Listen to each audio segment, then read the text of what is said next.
Aloha and welcome. Welcome to Global Connections. I'm your host, Carlos Juarez, and Global Connections is, of course, part of the ThinkTech Hawaii series. We bring you a lot of informed opinion and perspective and help understand this crazy world we live in, the globally interconnected world we're all part of. Global Connections does that, and today I'm really delighted to bring a guest onto the show who's been here before and who some of you may have seen in the previous appearance, but Ani Martirosyan Menon. That's and, right. and Ani, thank you so much and welcome to Global Connections. Thank you so much for having me, Carlos. Yeah, and I'm just delighted, and we're going to have a great conversation looking at a range of issues, particularly focusing on things related to human rights and advocacy, but kind of covering many other areas, and maybe beginning, Ani, if you can give us a quick snapshot. You've had a passion for these issues for some time now, but you are, of course, here in Hawaii a good part of your life now, and you're an Armenian American, and that means something to you because clearly you've got a passion for a lot of things, and we'll be unraveling some of the puzzles and issues, but give us a quick snapshot about yourself and how you began with an interest in issues related to human rights, to advocacy and the like. Sure. I've been in Hawaii for almost 17 years now. I was counting yesterday, and it's quite, it's amazing that I've been here for so long. Yeah. And Hawaii is the only home that I really know. Mm-hmm. I know all the streets here. I know all of I know Pidgin even at this point. Yeah. I think I've mastered that. So Hawaii is home. But I am Armenian ethnically, and my parents have raised my brothers and I to be very conscious of our ethnic background. So I speak the language, I read, I write Armenian. And it's great to have a little secret language in Hawaii when you're in the supermarket and you're in a long line, you're like, hey, which one are we taking? So it's good to have the Armenian language also. Yes. So my Armenian heritage is very important to me, and I think that any Armenian in the world would agree our history of just, having a history where our people have been slaughtered and their lives have never really been vindicated because of just denial by the Turkish government and also by governments in the world like America. We still, for political reasons, refuse to acknowledge that an Armenian genocide occurred. We being the U.S. and particularly the U.S. government Exactly. has, a Yes. very delicate. We'll unravel some of that puzzle, of course. And because of that history, I think every Armenian around the world is very conscious of standing up when they see an issue presented in front of them that they can, have an impact. Yeah. So in many ways, your own passion is driven really by the context of the history, the heritage of your country, the experience and the history that's transpired there. In Armenia, a country that, again, for many Americans, far remote in the middle of nowhere. But give us a quick snapshot. Years ago, it was folded under what was the Soviet Union, of course. Absolutely, but now, the last 25 years, we've seen the sort of successor states unravel. But there's also been some continued crises, if you will, in some of the earlier times. But that history is one that, again, is what we'll speak a little bit about, how important it is to either understand it, to get the record straight, and to be careful when people kind of begin to either forget or otherwise even rewrite it. Maybe tell us very briefly Armenia itself. I mean, we know it means something important to you, but give us, for those who may not be as familiar with it, I mean, the country itself, what distinguishes it, what are some of the things people should know about it? Sure. Well, Armenian people have been around for centuries. If you ask any Armenian, they'll tell you that we're the first ones to create wine, we're the first ones to become, to have civilized, agricultural presence. But Armenia itself is a small country, and I kind of want to take a couple of seconds to describe where it is, because not a lot of people know where Armenia is. Right, in fact, if you open up the map, it's such a tiny little dot that it's really, it's easy to miss. So Armenia is kind of sandwiched between what is Turkey to its left-hand side, and Turkey, of course, if you have the map in your, in your mind, it's right bordering the Mediterranean. So it's right between Turkey and Azerbaijan, which is to its right-hand side. Okay. And it's just south of Georgia and north of Iran. Yes, and Georgia, the former Soviet Georgia, not the peach Georgia in the U.S. Exactly. Again, just to, some of our geographically challenged. So, it is a small state, and really what is sort of maybe the crossroads of Asia and basically Europe, like Turkey kind of sits in that position. But a country that, of course, like so many places in the world, where people have a clear sense of who they are, a culture that's, defined, a language, and we live in a world now where we continue to see struggles over ethnic, identity and drawing of maps or redrawing of boundaries and the like. And of course, one of the contentious issues that we've heard to only briefly, but we want to make sure our listeners are aware of, Armenia has had a pretty dark and very, let's say, violent past in which it experienced, perhaps give us a clarification, in the early 20th century in particular, a massive genocide, loss of life. The Armenian genocide, which is considered commonly as one of the first modern genocides. And this is early 20th century. It began, it had its roots in the late 1800s. Okay. But really 1914 to 1915 are the pivotal years where we say most of the massacres occurred of Armenians, and not only in Armenia, but also in where, what common day Eastern Turkey is. And also Syria, so Kesab, one of the cities right now that's just in the news for having, majority populated Armenian population that's been run over by rebels. Kesab also, So even today, the history continues to be alive and unraveling, and what you've described just now, in of course the country of Syria, we know there's a crisis, a real conflict that's unfolding there for the last 3 years. You've got a community of Armenians that are suddenly now facing, some difficult. Well, the refugees now. So the city no longer exists. The town is run over by rebels. All the homes are just destroyed, and you have. Well, first of all, when we talk about Syria, I really want to make a point that it's not only the Armenians that are suffering. I believe the numbers are 140,000 deaths of Syrian people, 9 million refugees from the country itself, and of course, Armenian population that populate Kesab are, there's let's say 6,000 or 7,000 population are now also refugeed. So it's a very, very disappointing and very sad occurrence, and I think that politics are just we all talk about politics and we think that it's so muddled and we can never really get a straight answer about what's going on. But a couple of weeks ago, actually, the Erdogan administration, so Turkey. The Turkish leader, yes. Right, Turkish Prime Minister Erdogan, he banned Twitter and he banned YouTube.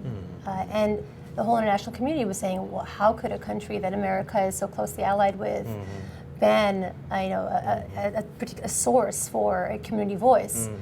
It turns out that what happened was Erdogan banned Twitter and banned YouTube from Turkey, from the people using it, because there was a leak. There was an audio recording leaked from the Erdogan administration, not from but it was a recording of the Erdogan administration, of Prime Minister Erdogan and his top officials, including his top intelligence official and his chief of staff, in which they were planning some sort of justification to create war with Syria. And they were talking about possibilities. What do we do? How can we create war with Syria? And so this leak occurred, and to my surprise, didn't get much coverage in the media, in mainstream media. And as an Armenian, our history is just, and if you ask any Armenian, there's been so much injustice and so many of the crimes that have destroyed our ancestors and our people have no one's held accountable for, that when things like this happen, we're it always raises a red flag, and we're always overly sensitive about issues like this. And effectively you have to maintain a certain vigilance to be there, and the use of now new technologies like the social media you describe. I mean, it's on one hand, it's not just a place like Turkey, other countries, whether it's China, other parts of the Middle East, where we see authoritarian governments trying to restrict access, and in some ways that if you didn't have something to hide, you shouldn't be doing that, and if you did, tells you something about what needs to be maybe brought out.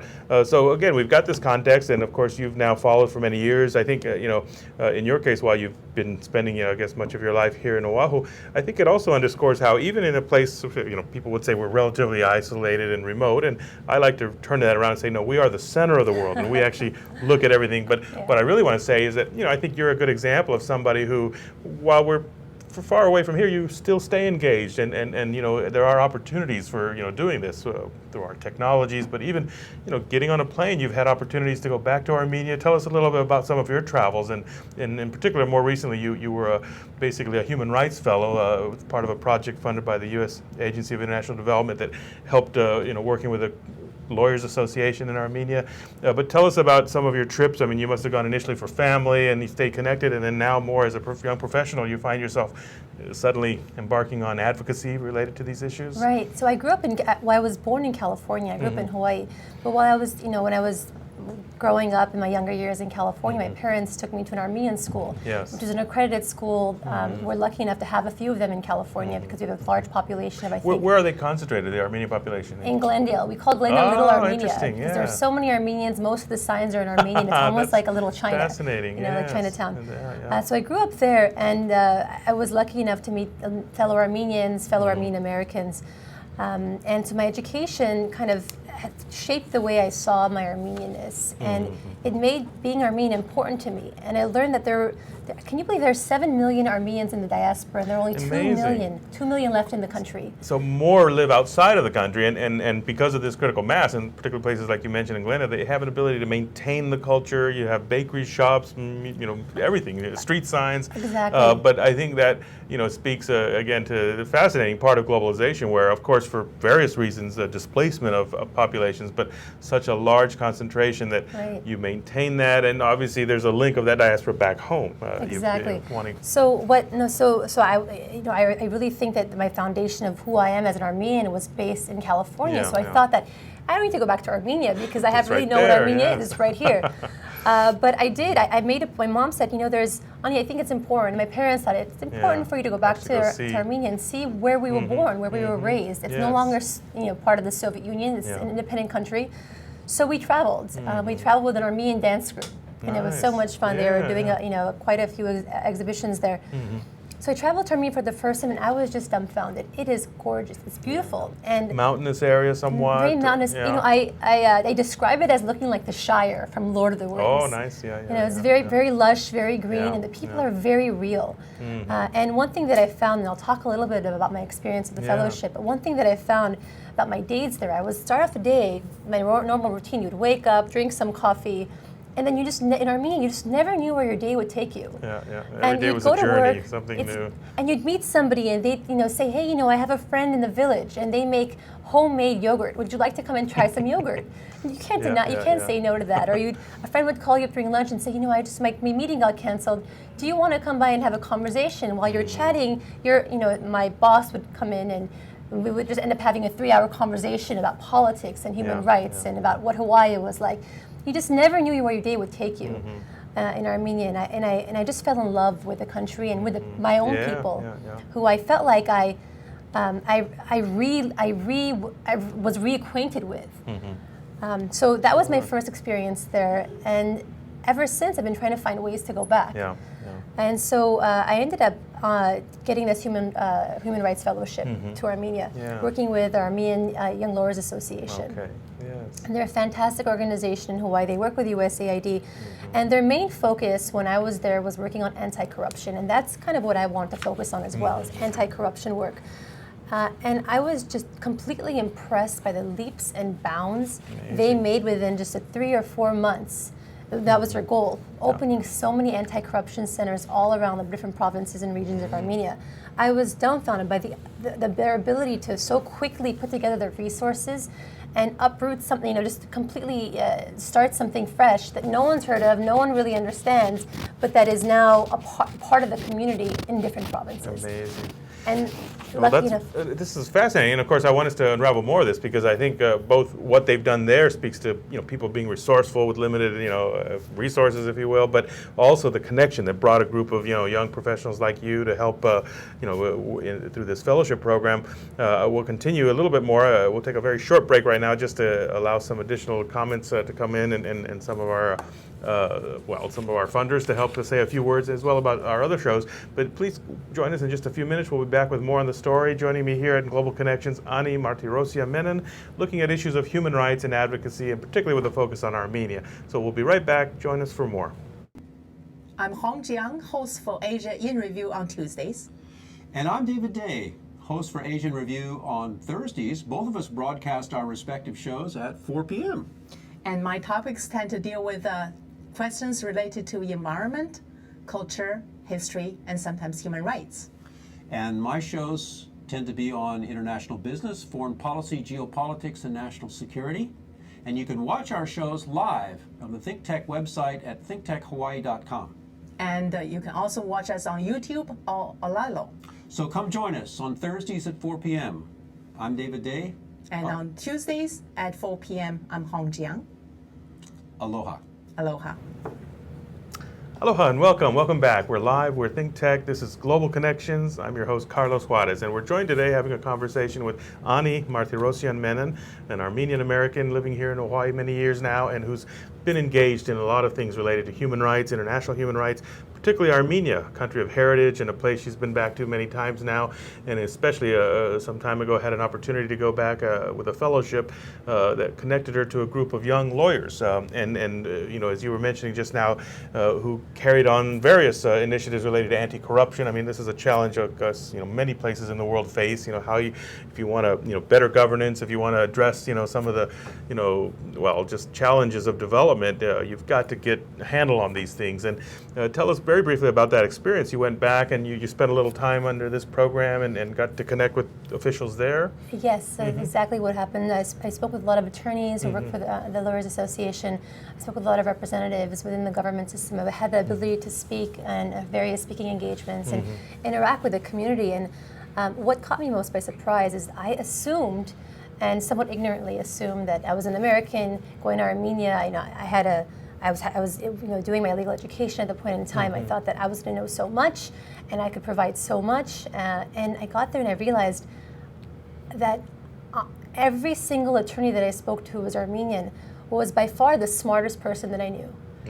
And every official had, and when I say official, people who are elected by, you know, by Armenians, yes, I mean, I think corruption is all over the world and somewhat unpreventable.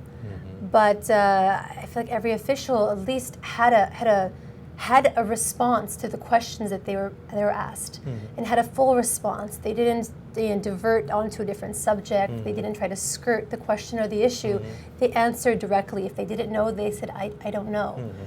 And I was very, very, you know, amazed by the professionalism of the professional exchange by both the attorneys and the representatives. And many of these attorneys, let's say the locally based ones, I mean, would they be educated there, or they often get it abroad and come back, or is there enough education going on among them there's there? so much education in Armenian. In fact, my parents, when they were raising my brothers and I, they made sure to instill the idea that education is very important. You don't only get a bachelor's, you get a master's and a PhD following. You become a doctor, you become a lawyer, you become an engineer. And you know, to a certain extent, I think those things are great if that's what you're passionate about doing. And I think arts are just as fantastic. But education is a very important aspect of all Armenians' lives. In fact, our literacy rate is one of the highest in the world. And so, yeah, they're almost all schooled in Armenia, and many of them travel abroad on fellowships and travel abroad on engagements, speaking engagements, and otherwise.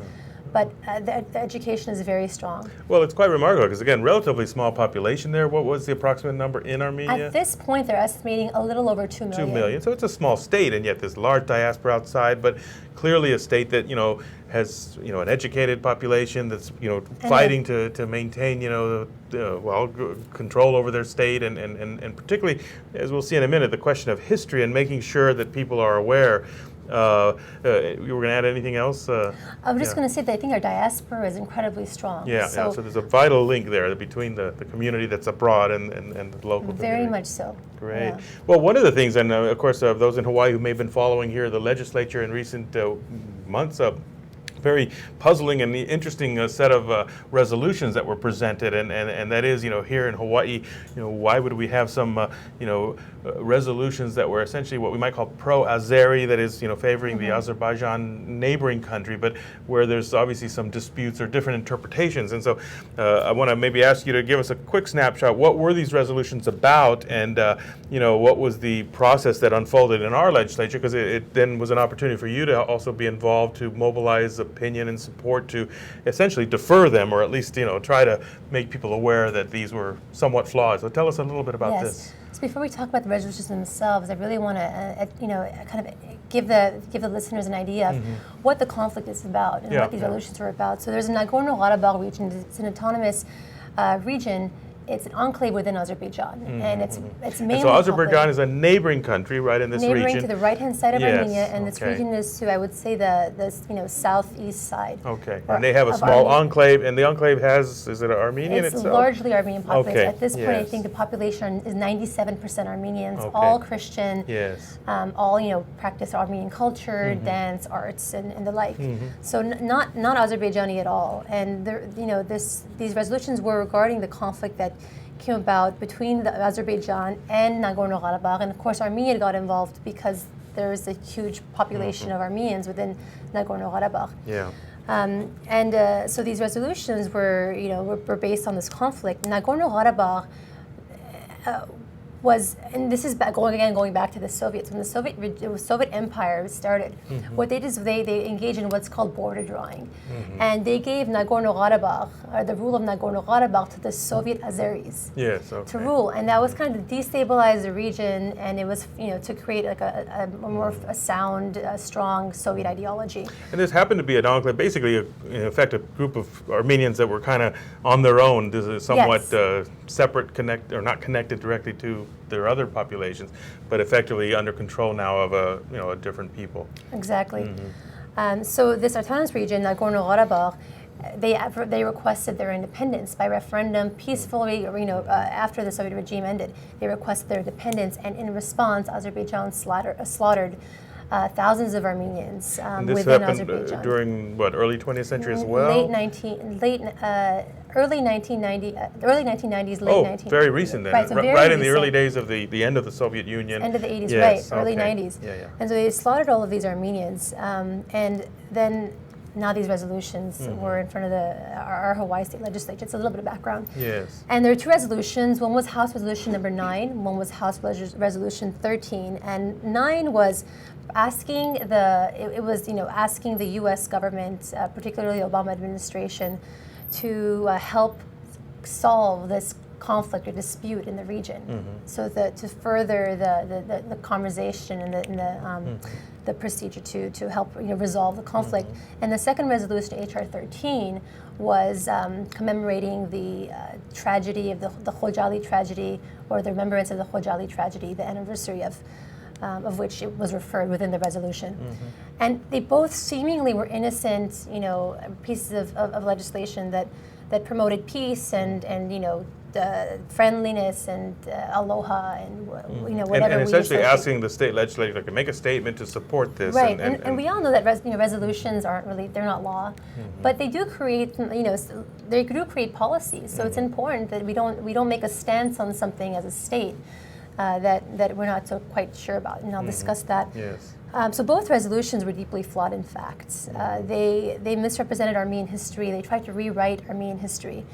The Khojali tragedy, in fact, was it was basically a response of Azerbaijan mass slaughtering so many Armenians within their country. And again, Armenia, the United States, the European Union, the United Nations, and its Security Council, along with the Minsk Group, have been trying to settle the conflict, have been trying to settle the Nagorno-Karabakh dispute. Azerbaijan is the only country who has been unwilling to negotiate constructively. So that was what H.R. number 9 was all about. It was asking the government of the United States to settle the conflict. And the terminology, if you looked at it, was favoring Azerbaijan. And it was making like Armenians were the ones who were refusing to settle the dispute. Armenia was the aggressor in the ongoing conflict, which is not the case. And in fact, to this day, there are still ceasefire violations by Azerbaijan. In fact, a couple of months ago, a girl reading in her room was killed by incoming artillery from the Azerbaijani border.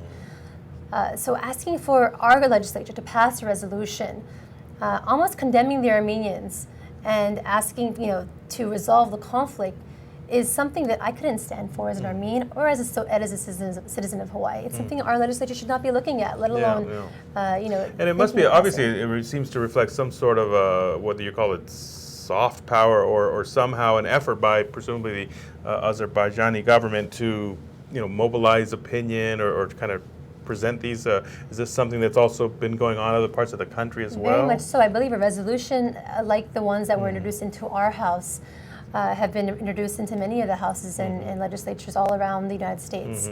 And only the ones that have had some sort of opposition have been successfully defeated. The ones that have not, they've been easily passed because who tracks resolutions?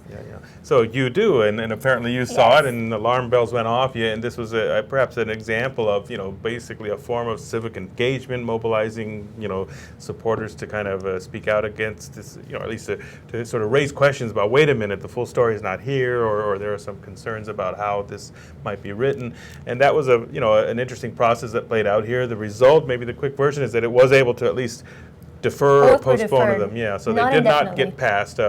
But again, through the legislative process, at least it put like a little bit of a stumbling block on it there.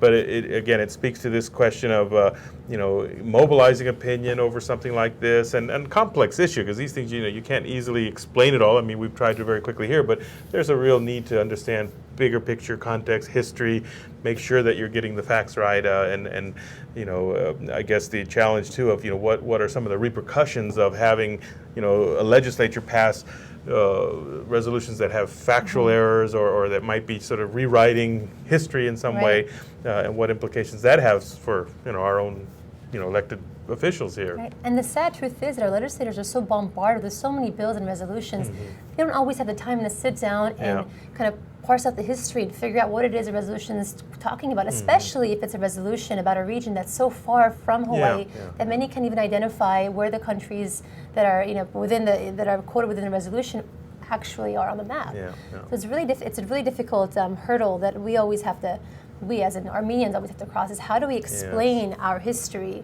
while educating people on the issues, while telling them where Armenia is, all the while explaining how these resolutions were to come about. How do we do that all effectively? And thankfully, legislators were listened to us this time around. So this mobilization had the effect of sort of people said, okay, well, wait a minute, maybe we need to look carefully and actually read and not just read the resolution, but try to get some facts behind it. And given that we are in Hawaii, these issues in some ways speak to very similar challenges that the Native Hawaiian populations have had here, dealing with issues of either control from outside or rights to land and what have you. In your own studies, you're a graduate of the Richardson Law School at University of Hawaii, where you did studies on human rights and intellectual property rights and other issues. But when you think about your issue you're passionate about in Armenia, I mean, what kind of parallels do you see with challenges and issues related to indigenous populations here or elsewhere? Right, Carlos. Being an Armenian, I'm always passionate about Armenian issues. But I've also found myself passionate about so many other issues. One of the issues being the Native Hawaiian plight within Hawaii. And I feel like Armenians and Native Hawaiians have a few things in common, quite a few things in common actually. We both share a history of dispossession. We both share a history of being a minority group within your own land. And constantly having to work to make people aware of your tragic history. I think that we have those in commonality. And I really just want to highlight the importance of civic engagement. I teach a class at HPU, Pacific University, called Crimes and Criminals. And every semester I ask my students, what do you think, what is democracy? What does democracy mean to you? And they always tell me, without a doubt, they always say, we think a democracy means that we can vote. Yeah, we have some elections every so often. And if we can vote, then we are exercising our constitutional rights as an American, for my American students. And I always say to them, so do any of you know how laws are made? And just complete silence in the room. Somebody somewhere just draws them up. And these are laws that we're responsible to follow. And many of us don't know how laws are made.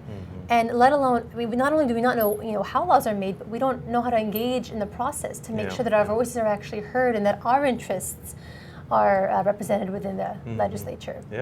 And so I teach them this. And very critical, because at the end of the day, people may grumble and complain about politics and politicians, but if you're not engaged or part of the solution, that you have no right to complain, and you also are likely to not understand how things will affect you. Great thing that you've unraveled here, and I want us to take this a little deeper, just really unraveling this puzzle of democracy, but particularly connecting it to civic engagement. We're going to take another short break right now and come back to unravel some of this, because again, democracy, I think, as you put it in another way, it's not something you just have and you get it. It's a work in progress. You've got to constantly and be vigilant about it, much like the human rights issues that you've been addressing. It takes a continual pressure and engagement. And so I want to talk a little bit more about these issues. We're going to return in just a moment after a break. I'm joined today by Ani Martirosyan Menon, who's we could say, a Renaissance woman, but particularly a strong advocate for civic engagement, for understanding her own heritage from Armenia, but even here as a local Hawaii resident, very passionate about these things, how they connect to us here, help us understand our place as citizens of this society. So join us in just a moment. We'll take a short break and we'll be right back with more on the story. Hi, my name is Dr. Rafi. Every week, I'm right here at ThinkTech Hawaii, 3 p.m. on Mondays. My show is Boards' Bio Briefings. What do we do here? Well, We watch sperm swim. We see if they catch anybody. We check out the latest biosimilars. You know, the kind that, what was his name, the guy with the bicycle? I guess we forgot his name, but he was taking EPO and other human growth factors. We'll be talking about human growth factors. You want to know where to get some? Maybe I'll tell. Anyway, you can catch me, as I said, every week right here, Monday, 3 p.m., ThinkTech Hawaii, Dr. Rafi. You can also find me on Twitter, BioInfoMedical. Or you can catch me on Facebook, Dr. Rafael Boritzer. I'll be happy to converse with you. Aloha. And welcome back. We're live, we're ThinkTech, and this is Global Connections, the show. I'm your host, Carlos Juarez, having a great conversation with Ani Martirosyan Menon, Armenian American here in Hawaii, who is a graduate of our law school, did her undergraduate studies at the Hawaii Pacific University, where she studied international studies, and brings just a real valuable global perspective. She's been out in the world, and and yet her home is here, so she brings the world here as well. She's been engaged, as we've heard already, some of this. And one of the things, Ani, that I want us to just talk a little bit more about. I mean, you mentioned you've been now for some time teaching a course here at HPU, a course on crimes and criminals. And when I think of that, it's like, well, we've always had crimes, we've always had criminals, we always probably will. We just, how do we manage them? What do we do it? But it speaks to the challenge of both policy, laws, rules that we live by in our society.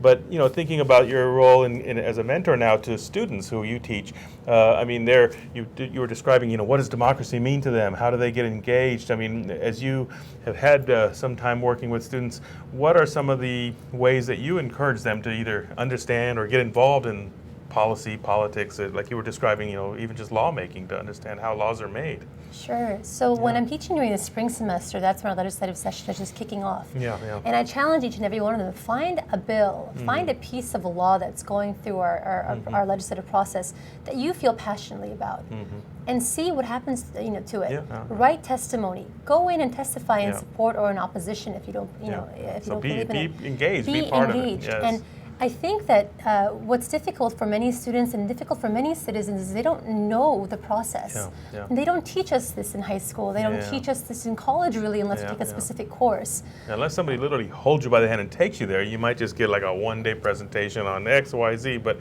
in some ways, you've got to take it by the reins and get, or get an issue like you said. There are so many at any given time that something has got to connect to you. And if you can take this real concrete issue, here's a potential law that's coming through, watch how it unfolds. Look at who the interests are and what kind of testimony might come for or against it. But more than that, get engaged yourself and step up to the plate. Exactly. And I'm actually almost ashamed to say that my first introduction to the legislature and the way it functions was in law school. And I'm very grateful to a professor named Denise Antolini. And she introduced me to the way the legislature works. And she did this by exactly what I mentioned. She said, okay, it was an environmental law class. She said, pick something that you are passionate about and write testimony for it. And then we're going to do a mock presentation to different lawmakers. She actually, put together something at the Capitol. All the students put down with a piece of testimony. Of course, we're shaking. It's usually our first time, to testify in front of a group of lawmakers. And we presented our testimonies. And right after, Gary Hooser ran up to me, and he was a House representative at the time. He said, Ani, I really value your testimony. I really like, I chose anti-pesticides because I didn't like pesticides. I really, value your opinion. We're trying to do this in Hawaii right now. We're working on this. How can I help you in your efforts? And it was my first introduction, and it was such a positive one that I thought, why doesn't everybody do this? And for real, why don't we all just, at the beginning of the session, look up different bills that are introduced and say, I'm interested in pesticides, for example. And what's happening in Kauai now is just disturbing. But why not, why don't we have more support from the public rather than private organizations or nonprofits? And much to the frustration of, I think, of the legislature itself, they try so hard to be open and to put this stuff online nowadays. I mean, you almost have no excuse to not find it. It's there if you dig, but it does require a couple extra clicks and a little bit more work. It's accessible. Yeah, and of course, again, it speaks to this idea that I often make the case that, democracy, okay, we have this system of government and takes many shapes, but it involves some measure of participation. But too often people just don't realize that it means that you got to step up. You've got to offer your your 2 cents, right? You know, the way I see it, Carlos, is we choose our representatives to represent us as a people. Yeah. And I feel like anything else, if you choose somebody to represent you, and you don't manage that person, meaning you don't make sure that the job that you've elected them for is actually getting done, then things can go wrong. Things can go very wrong. So it's our responsibility as almost like a manager, and it just sounds harsh to say this, but as a manager of our own fate within this island, within our state, to make sure that what's happening at the legislature is something that we will sign our names to. Yes, yes. And it's our responsibility directly to participate. To hold them accountable. And the other part I think many people don't fully realize as well, I'm a political science professor, so I often underscore this, is that the rules and laws we live by are actually decided right here down the street. They're not, Washington, D.C., important, that's our national Congress, etc. More the kind of broader global kind of issues, national issues. But our day-to-day affairs are governed by the laws made right there on the legislature on Beretania Street, and very little understanding, very little participation, and yet there are both opportunities but also a need for people to kind of be part of this process, right? And so it is a frustration on one hand, but for those who do connect and get involved, and like you described your experience there, I mean it's sort of like a light bulb goes out to realize, wow, you have suddenly, you may not have to call it power, but you have somehow a role. There's something that what you have to say is valued in this case by a legislator. So I think I would encourage those of you who out there, especially have not been engaged. I mean, we have opportunities. It's not that hard. You can do a quick Google search on our own legislature to see both what are the issues on the agenda, who's involved, and how you might get involved as well. It's amazing how accessible our legislature is, and how accessible our lawmakers are. Yes, exactly. You could literally walk down the street, especially as any student or a businessman working, a businesswoman working in downtown Honolulu. You can literally walk down the street, knock on the door, and speak to your representative or another representative, House rep or senator. Either way, they're right there. They're accessible.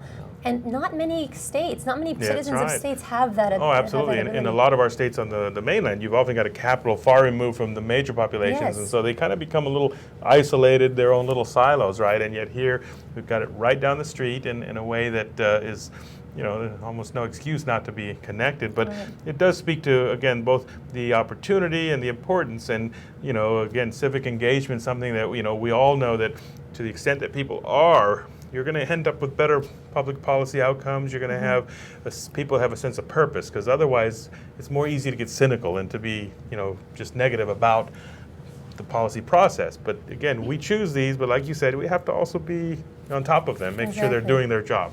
Yeah, too often we get very discouraged by the laws that are passed or the rules that are passed. We have to follow. And I always tell my students, you can't grumble. You can't be upset about it if you haven't had any hand in making sure it didn't happen or it did happen. So it's our direct responsibility. It's no longer civic engagement, it's civic responsibility. No.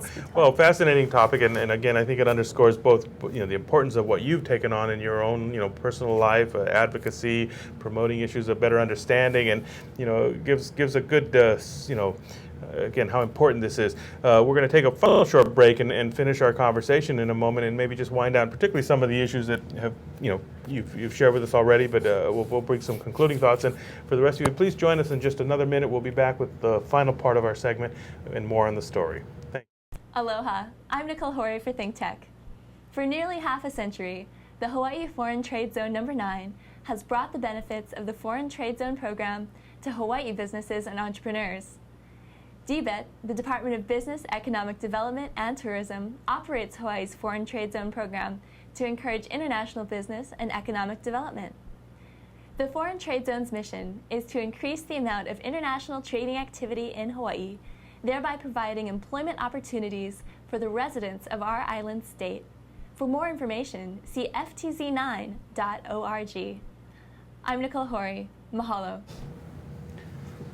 And welcome back. We're live. We're ThinkTech, and I'm your host, Carlos Juarez, for the Global Connection Show.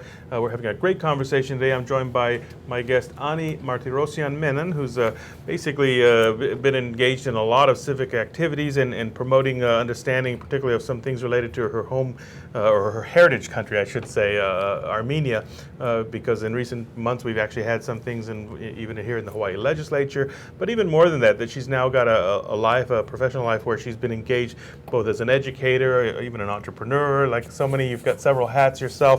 But one of the things I thought I might ask you, because you've been involved as you came out of the law school here some years ago with your degree, but there's an interesting initiative that I wanted you to share with us a little bit about.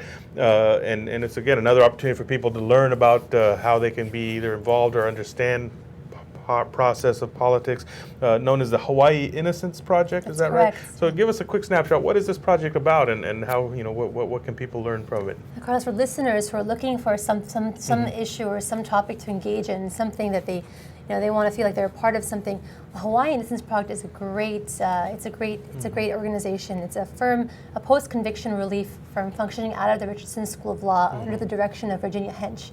And I was lucky enough to be part of it during law school. And what it does is, first of all, there are many people who are in prison, incarcerated right now, who actually believe that they are innocent. And the Hawaii Innocence Project, along with a few other innocence projects nationally, is the only firm to address that innocent person's relief, or their request for relief from incarceration. So they're the last, almost the last point for the incarcerated. And firm, the National Innocence Project, I think I don't know what the exact numbers are to date, but I do know that there have been quite a few exonerations where people who have been in prison for 30 years have been released because of some kind of new DNA testing, and they were falsely imprisoned for 30 years, and they get no relief. And if it weren't for organizations like the Hawaii Innocence Project, these people would still be in jail. So if people are looking for if you're cynical and thinking, what does Hawaii do to address issues of injustice, both nationally and locally? Well, there are quite a few things that many people on our island are doing. And if anyone's looking for a cause, there are so many to find. Just a matter of reaching out. In effect, it's a form of a nonprofit organization set up. But what are the kind of the specifics it might do? It'll help provide either research or looking into. They're basically the cases. attorneys, the acting attorneys of these people who are in prison. Who believe that they're actually innocent, and there is a whole process they have to go through. There's a huge questionnaire they have to answer, but it is one form that these people who are in prison can have to express their innocence, because nobody else at this point wants to hear it. So it's like a last chance for some of these who've been in many cases for so long. And of course, we'll have to bring you back for another discussion about some of these issues, particularly the question of our justice system. And I'm particularly interested more in contrasting it, comparing it to others. And what I know we hear often is we just have such a high number of people who are incarcerated. Some of it related to mandatory sentencing, or just even how we treat different crimes. From your own vantage point, you've been teaching now some years this course on crimes and criminals.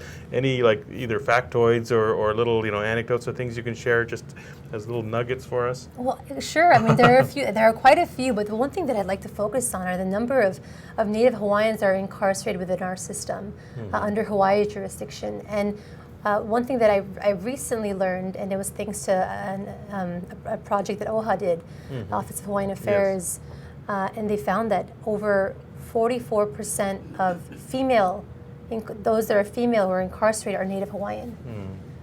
That's a staggering number. I couldn't believe it when I read it. That's just too many Native Hawaiians, and this goes back to the fact that Armenians and Native Hawaiians kind of share a history of being a minority, a group who in their own land have to suffer through so much. I'm not even talking about socioeconomic class. I'm not even going to go there, but the Native Hawaiians are the poorest within their own nation, I would say, and they're they have the highest rates of incarceration. They're more likely to be incarcerated than paroled, and have longer terms of incarceration and longer terms of parole than any other group or any other minority. So it raises a lot of ethical and moral dilemmas. Why is that? What explains it, and what can be done? Right. And again, I think these are interesting things because we have to place them in the context of both maybe parallels that have happened. From your perspective as an Armenian, you kind of see, oh my gosh, here we go again, or here's another example of this. And the world that we're in now, the global interconnectedness that we're all part of, you continue to see these challenges of ethnicity and race, and maybe who controls and and the rules we live by. These, again, we're going to maybe have to bring you back for another chat about this, because I know you've been spending some time educating about that. But more to the point, I think you give us a good example of how young people who are interested and passionate about something can get engaged, can get involved in the system, and just as you described, the recent resolutions making their way through the legislature as one example, or even just more generally, in your case, connecting to who you are as a person. You're obviously a local girl here, you're Hawaii, you're American, but you're Armenian at heart, and having these multiple identities, can be a challenge on the one hand, but it also can be a source of inspiration and pride, and I think you no doubt help us see that. I'm very delighted to just again hear your story, because I think it shows us that there's no boundaries to what people can do.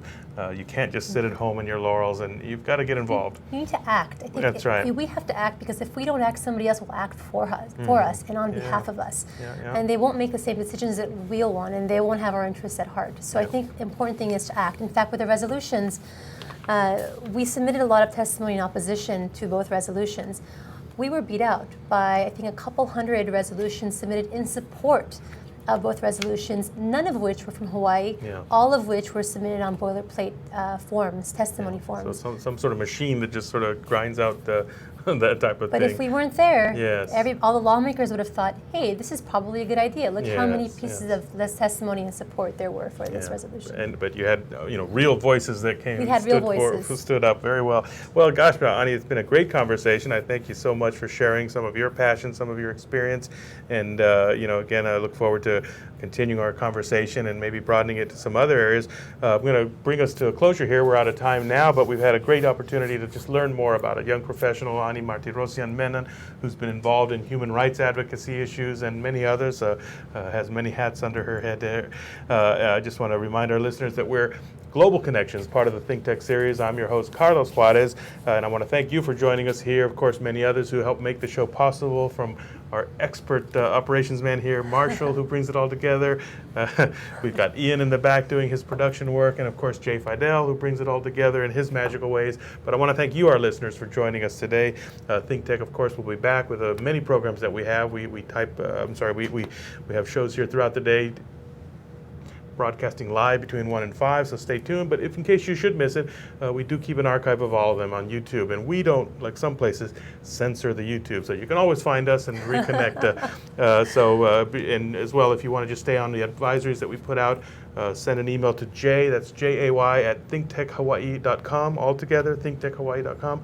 And remember to join us back again. We'll be back with another of our episodes here of Global Connections. Thank you for joining us. Aloha.